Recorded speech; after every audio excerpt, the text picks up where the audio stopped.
शेगावच्या श्री संत गजानन महाराज मंदिरात राष्ट्रपती द्रौपदी मुर्मू यांच्या प्रस्तावित भेटीच्या पार्श्वभूमीवर दर्शन बंद राहणार असल्याच्या चर्चांनी सोशल मीडियावर धुमाकूळ घातला। मात्र या सर्व अफवा निराधार असल्याचे संस्थानाने स्पष्ट केले आहे। श्री संत गजानन महाराज मंदिर शेगाव येथे 23 ते 26 मार्च दरम्यान महामहिम राष्ट्रपती द्रौपदी मुर्मू यांच्या प्रस्तावित भेटीच्या पार्श्वभूमीवर सर्वसामान्य भक्तांसाठी दर्शन बंद ठेवले जाणार असल्याच्या चर्चांनी सोशल मीडियावर मोठा गोंधळ निर्माण केला होता। या पार्श्वभूमीवर शेगाव संस्थानने अधिकृत खुलासा करत सर्व अफवा फेटाळून लावल्या आहेत।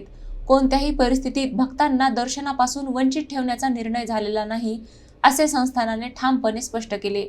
देव कधीही आरक्षित नसतात, श्रींचा दरबार सर्व भक्तांसाठी समान आहे, असा स्पष्ट संदेश संस्थानाकडून देण्यात आला।